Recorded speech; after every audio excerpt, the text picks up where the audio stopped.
1985 সালে আমি 4টা দেশে ইউএনডিপির টাকায় আমরা মার্কেট এক্সপ্লোর করার জন্য বিদেশে যাই। সেই থেকে ফিরে আসার পরে আর আমাকে পিছনে টাকা দেওয়া নেই। ব্যবসায়ী হিসেবে তিনি দেশের শীর্ষস্থানীয় প্রভাবশালী দুটি মিডিয়ার মালিক। রাজনীতিতেও হাতেখড়ি ঘটিয়ে হয়েছিলেন এমপি। তবে ক্ষণে ক্ষণে রং বদলের নজির গড়ে সারা দেশের নজর কাটছেন নিয়মিত। 2001-এ জননেত্রী শেখ হাসিনা উনি আমাকে রাজনীতিতে আহ্বান করেন, উনি আমাকে রাজনীতিতে ঢোকান। তারপরের থেকে আমি রাজনীতিতে সক্রিয়। হামিম গ্রুপের চেয়ারম্যান এবং ব্যবস্থাপনা পরিচালক একে আজাদ, পুরো নাম আব্দুল কাদের আজাদ। 2024 সালের 5ই আগস্ট শেখ হাসিনা সরকারের পতনের পর 8ই আগস্ট প্রধান উপদেষ্টা হিসেবে শপথ নেন ডক্টর মোহাম্মদ ইউনূস। সেদিন বঙ্গভবনে গুটি কয়েক যেসব ব্যবসায়ী আমন্ত্রিত ছিলেন তাদেরই একজন একে আজাদ। শপথ অনুষ্ঠান শেষে তার কণ্ঠে ছিল ডক্টর মোহাম্মদ ইউনূসের ভূয়সী প্রশংসা। ইউনূসের নেতৃত্বে গঠিত সরকারের প্রতি ব্যবসায়ীদের পক্ষ থেকে সমর্থন জানান তিনি। বলেছিলেন, সংস্কারের জন্য অন্তর্বর্তী সরকারের যতটুকু সময় প্রয়োজন ততটুকু দেওয়া উচিত। কেমন যেটি হোক, আমি ইউনূস সাহেবের নেতৃত্বে যারাই আসুক না কেন, আমরা মনে করি ইউনূস সাহেব তাদেরকে নেতৃত্ব দিতে সক্ষম হবে। আওয়ামী লীগ সরকারের পতনের পরপরই রাতারাতি শেখ হাসিনা বিরোধী হয়ে ওঠেন একে আজাদ। অথচ মাত্র 6 মাস আগে তিনি অংশ নেন দ্বাদশ জাতীয় সংসদ নির্বাচনে। ফরিদপুর 3 আসনে নৌকার শামীম হককে হারিয়ে বিজয়ী হন স্বতন্ত্র প্রার্থী এই ব্যবসায়ী নেতা। বিজয়ী আজাদ শেষ সময়ের নির্বাচনকে সুষ্ঠু দাবি করে বলেছিলেন, এই নির্বাচনকে সারা বিশ্ব স্বীকৃতি দেবে। একটা সুষ্ঠু নির্বাচনের জন্য সাংবাদিক ভাই বোনেরা যে অক্লান্ত পরিশ্রম করেছে, তার জন্যে আজকে আমার মনে হয় সারা বিশ্বে আমাদের এই নির্বাচনটা স্বীকৃতি পাবে। শেখ হাসিনার নির্দেশনা অনুযায়ী স্বতন্ত্র এমপিরা সংসদে তাদের ভূমিকা নির্ধারণ করবে বলেও জানান একে আজাদ। যেহেতু আমরা আওয়ামী লীগের বিভিন্ন দায়িত্বে আছি, তো ইচ্ছা করলে তো আমরা কোনো সিদ্ধান্ত নিতে পারি না। আমরা মাননীয় প্রধানমন্ত্রীর সাথে আলোচনা সাপেক্ষে তারপরে আমরা যে কোনো সিদ্ধান্ত নেব যে আমাদের ভূমিকা কি হবে। এর আগেও বহুবার উচ্চকণ্ঠে আওয়ামী লীগ ও শেখ হাসিনার নেতৃত্বের জয়গান গেয়েছেন একে আজাদ। 2023 সালের এক অনুষ্ঠানে সুমনের গানের ছত্রে করেছিলেন শেখ হাসিনার গুণগান। পৃথিবী একবার পায় তারে, পায় না কো আর। মাননীয় প্রধানমন্ত্রী, আমরা আপনাকে পেয়েছি। মাননীয় প্রধানমন্ত্রী, আপনি রাজনীতিক স্থিতিশীলতা এনেছেন। স্থিতিশীলতাই সমৃদ্ধি ও শান্তি আনে। এই জন্যই বলি শেখ হাসিনার সরকার বারবার দরকার। তাই শিল্পী কবির সুমনের জনপ্রিয় গানের ভাষায় বলতে চাই, প্রথমত আমি তোমাকে চাই, শেষ পর্যন্ত আমি তোমাকে চাই, ভীষণ অসম্ভবও তোমাকে চাই। জয় বাংলা, জয় বঙ্গবন্ধু। তবে 5ই আগস্টের পর নতুন চেহারায় আবির্ভূত হন এই ব্যবসায়ী নেতা। সে সময় ব্যারিস্টার সৈয়দ সাইদুল হক সুমনের মতো কয়েকজন স্বতন্ত্র এমপি গ্রেফতার এবং বাকিরা হয়রানির শিকার হলেও তিনি ছিলেন স্বমহিমায়। এমনকি প্রধান উপদেষ্টার শপথ অনুষ্ঠানেও ছিলেন আমন্ত্রিত অতিথি। জুলাই আন্দোলনে আওয়ামী লীগ বিরোধী সক্রিয় অবস্থানে ছিল একে আজাদের মালিকানাধীন টেলিভিশন চ্যানেল 24 এবং সমকাল। এমনকি সরকার পতনের পর চ্যানেল 24-এই শীর্ষ সমন্বয়কেরা একযোগে উপস্থিত হন এবং তাদের নিয়ে বিশেষ অনুষ্ঠান প্রচার করে টেলিভিশনটি। এই অভ্যুত্থানকারী ছাত্র নাগরিকদের নেতৃত্বে এবং আহ্বানে সর্বস্তরের নাগরিক প্রতিনিধি এবং রাজনৈতিক নেতৃত্বের সাথে আলোচনার মাধ্যমে অন্তর্বর্তীকালীন সরকার গঠন করা। আমাদের থেকে সেরকম একটি প্রস্তাবনা আমরা খুব শীঘ্রই জাতির সামনে উপস্থিত করব। শুধু বিশেষ সাক্ষাৎকার নয়, চ্যানেল 24 কার্যালয়ে বসেই বিএনপির ভারপ্রাপ্ত চেয়ারম্যান তারেক রহমান এবং ডক্টর মোহাম্মদ ইউনূসের সঙ্গে ভার্চুয়াল বৈঠক করেন বৈষম্য বিরোধী আন্দোলনের শীর্ষ নেতারা। এই বিষয়টির উল্লেখ রয়েছে প্রথম আলোতে প্রকাশিত উপদেষ্টা আসিফ মাহমুদের একটি দীর্ঘ নিবন্ধে। আসিফ লেখেন, চ্যানেল 24-এর কার্যালয়ের একটি ছোট সভাকক্ষে বিএনপির ভারপ্রাপ্ত সভাপতি তারেক রহমানের সঙ্গে একটি ভার্চুয়াল বৈঠক হয়। মানব জমিন পত্রিকার সাংবাদিক এহসান মাহমুদ এবং আমাদের পক্ষ থেকে আরিফুল ইসলাম আদিবি মূলত ওই বৈঠকের আয়োজন করেছিলেন। সে বৈঠকে আমি, নাহিদ ভাই, মাহফুজ ভাই ও নাসির ভাই ছিলাম।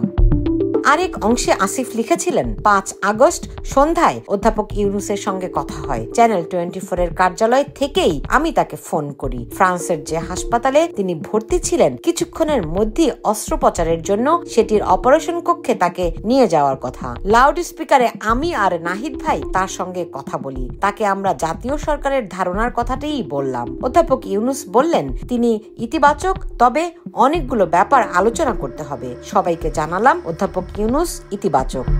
একে আজাদের মালিকানাধীন মিডিয়া সংশ্লিষ্ট কয়েকজন আগস্ট পরবর্তী সময়ে সরকারি পদ ও প্রকল্পে চাকরি পেয়েছেন। অন্যদিকে একে আজাদ সরকার সমর্থক ব্যবসায়ীদের নেতা হিসেবে আবির্ভূত হন। প্রশ্ন হলো, আওয়ামী লীগ আমলে নিয়মিত শেখ হাসিনার গুণগান করলেও বঙ্গবন্ধু কন্যার প্রতি তার গোপন ক্ষোভের কি কারণ?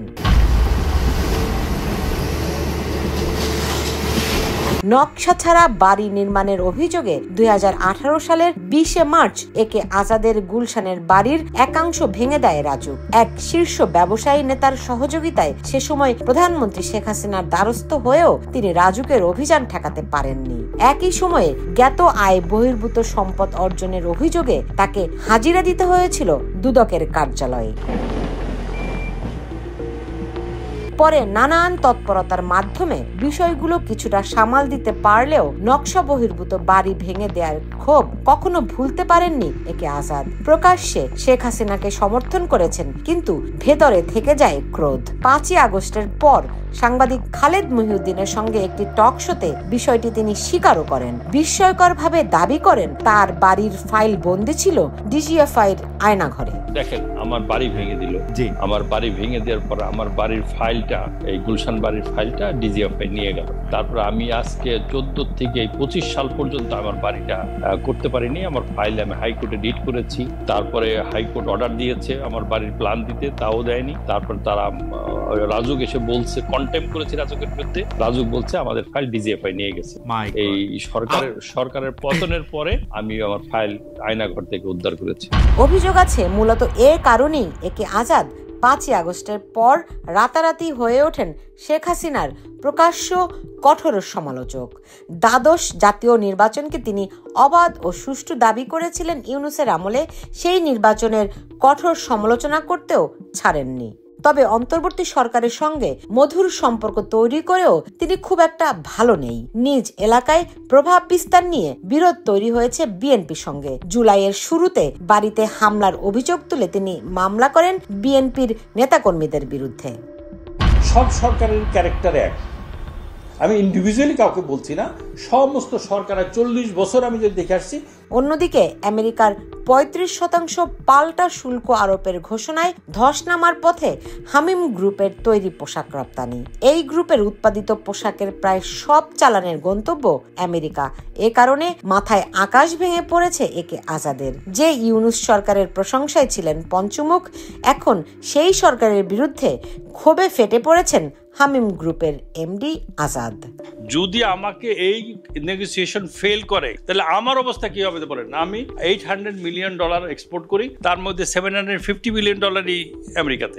সম্প্রতি প্রথম আলোর গোল টেবিলে ইউনূস সরকারকে তুলোধুনো করেছেন একে আজাদ। বলেছেন তার 40 বছরের ব্যবসায়িক জীবনে রফতানি খাতে এত সংকট কখনো দেখেননি। এই 40 বছরে কিন্তু এই ধরনের ক্রাইসিস আসেনি। আমি খুবই হতাশ হয়ে গেলাম। হতাশের দিন আই কল্ড কমার্স অ্যাডভাইজার সাহেব। তারপর আমি একে একে ইনফ্লুয়েন্সিয়াল সব অ্যাডভাইজারদের সাথেই কথা বললাম। চিফ অ্যাডভাইজার অফিসের আমি সামিয়াকেও ফোন করলাম, লামিয়াকে, যে আপনি তাড়াতাড়ি this is the message from my brand, আপনারা এই মেসেজটা ওনাকে দেন। আমেরিকার পাল্টা শুল্ক ঠেকাতে ইউনূস সরকার ভয়াবহ ব্যর্থ বলেও দাবি করেন একে আজাদ। তা 7 মাস থেকে 8 মাস পরে তো আপনারা চলে যাবেন, তাহলে আমরা যাব কোথায়? আমাদেরকে কার কাছে ফালায় রাখছেন? আমাদের কোনো রকম মূল্যায়ন করা হচ্ছে না, আর কোনো লবিস্টার চিন্তা করা হচ্ছে না। প্রথম আলোর গোল টেবিলে ডক্টর দেবপ্রিয় ভট্টাচার্যের মতো অর্থনীতিবিদও স্বীকার করেন এখনকার চেয়ে আগের সরকার ভালো ছিল। You see the difference between, আমি তো আগের সরকারের একাধিক সরকারের সাথে কাজ করেছি। ওনারা হয়তো জানতেন না, আমরা কিছু নিয়ে গেলে ওনারা বলতেন ও তাই নাকি, আচ্ছা দেন এটা করি। আর এখনকার সরকারের কাছে আপনি বললে এগুলি তো সব জানি, চিন্তা করেন না আপনারা এটা নিয়ে। ডক্টর দেবপ্রিয় ভট্টাচার্য কিছুদিন আগেও ছিলেন শেখ হাসিনা সরকারের কট্টর সমালোচক। ডক্টর ইউনূসের হয়ে তিনি হাজির করেন আওয়ামী লীগ সরকারের সময়কার কথিত দুর্নীতির শ্বেতপত্র।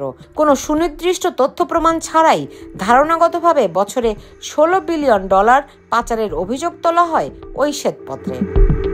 ডক্টর দেবপ্রিয়র মতোই পক্ষ বদলের রেকর্ড তৈরি করা একে আজাদ এখন হঠাৎ কেন ইউনূস বিরোধী তা নিয়ে প্রশ্ন উঠেছে। ব্যক্তিগত পর্যায়ে বিপুল আর্থিক ক্ষতি এবং সামনে পট পরিবর্তনের কোনো ইঙ্গিত থেকেই তিনি অবস্থান বদলাচ্ছেন কিনা তা নিয়েও রয়েছে অনেক আলোচনা।